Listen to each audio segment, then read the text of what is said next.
এই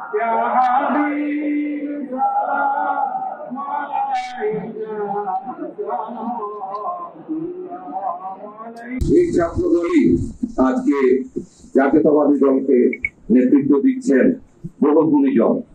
আপনারা জানেন এক নেত্রী গণতন্ত্রের মা বেগম খালেদা জিয়া, ওনার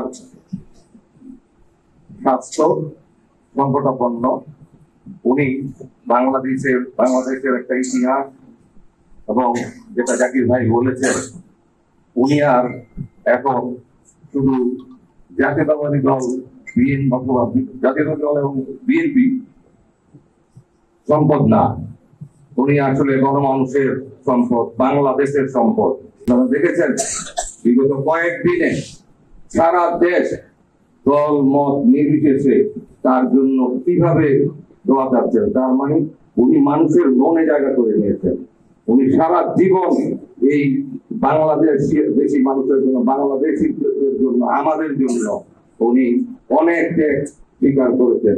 উনি স্বামী হারিয়েছেন, উনি সন্তান হারিয়েছেন, উনি ওনার ভাই হারিয়েছেন, ওনার স্নেহ থেকে বঞ্চিত হয়েছেন জনাব তারেক রহমান, এবং উনি বহু সংকট সময়ও কোন ধরনের আপোষ করেনি। আপনারা 111-এর কথা সব জানেন যে কি ধরনের চাপ ছিল, তারপর উনি আমাদেরকে ছেড়ে যাননি, বাংলাদেশি জনগণের কাছ থেকে দূরে সরে যাননি। উনি যেতে চাইলে ওনার জন্য অনেক একদিক ছিল।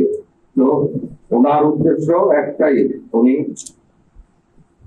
আমাদের পাশে, জনগণের পাশে থাকতে চেয়েছেন।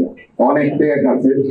তো সেই কারণে আমি আপনাদের কাছে রিকোয়েস্ট করব, অনুরোধ করব, আপনারা ওনার জন্য দোয়া করবেন।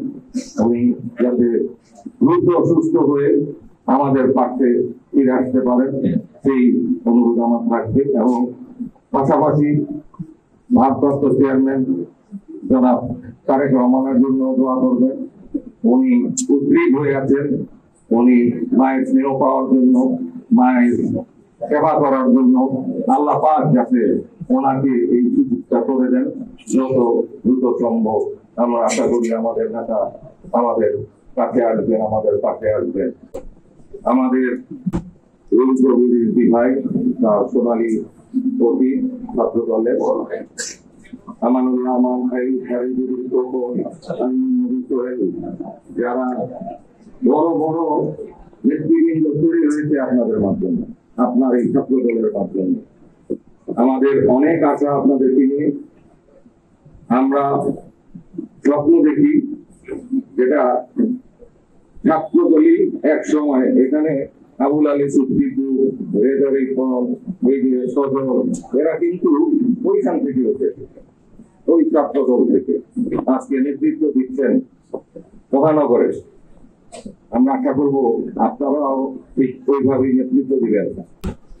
জাতীয়তাবাদী দল ছাত্র দলকে নিয়ে গর্ব করে, এবং সেই গর্বটা যাতে আপামর জনসাধারণ ঘরে ঘরে আপামর জনসাধারণ করতে পারে।